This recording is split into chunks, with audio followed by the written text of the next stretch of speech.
You're staring at the ceiling. It's late, your battery is at 1%, both your phone's and your own. Then the screen lights up. A text message from a friend asks for a favor you absolutely do not have the energy to do.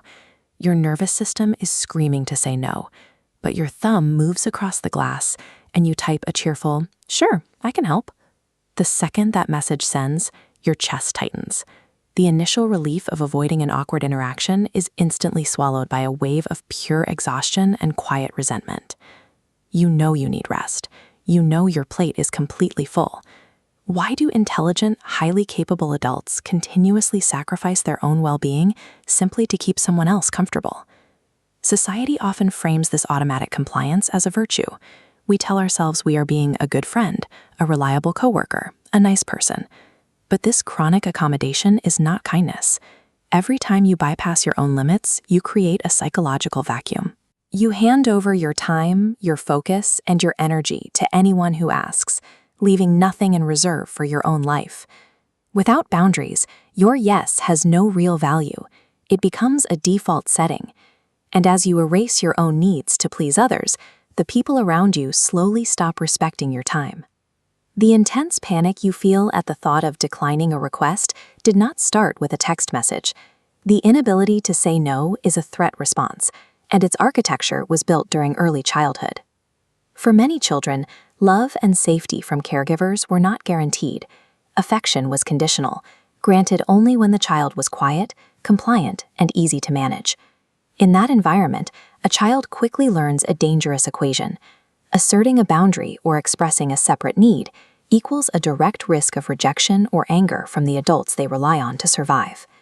This diagram illustrates a psychological mechanism known as anxious attachment. It shows how the developing brain wires itself to process disagreement.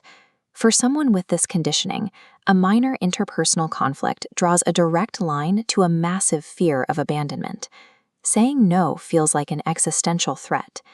If a child only receives warmth when they are being helpful or invisible, they begin to tie their internal value to their external utility.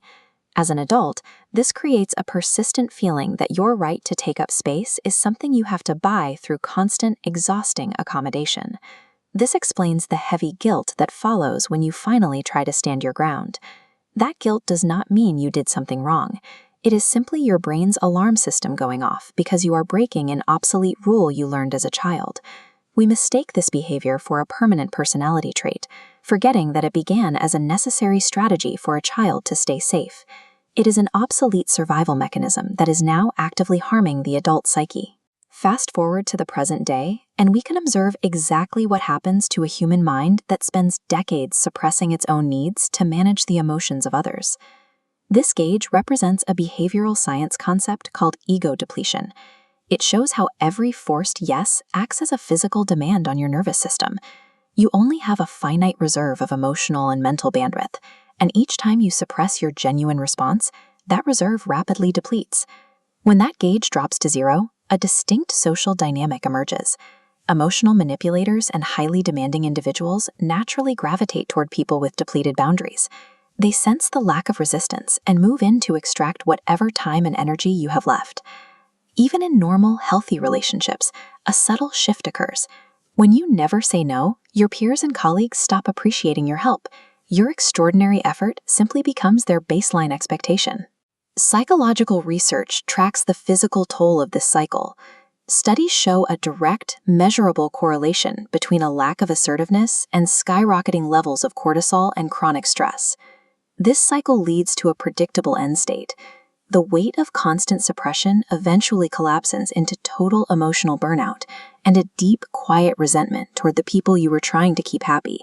You swallow your words to keep the peace. By sacrificing your boundaries to avoid small conflicts with others, you guarantee a massive, destructive conflict with yourself. We are taught that asserting ourselves means we are selfish. It is time to break that societal myth. Setting a boundary is not an act of hostility, and it does not make you a bad person. Think of a boundary as this pristine glass wall. It lets the light of a relationship pass through perfectly, but it prevents physical intrusion. A boundary is simply an instruction manual you hand to others, teaching them exactly how to successfully love and respect you. In practice, this does not require aggression. A healthy boundary is calm and direct. It sounds like telling a friend, "I care about you, but I don't have the mental space to take on this problem with you right now."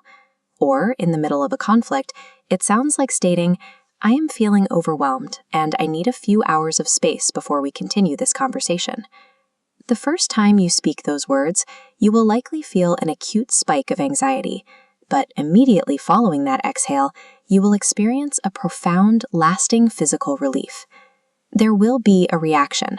When you change your rules of engagement, the individuals who historically benefited from your silence will naturally get upset.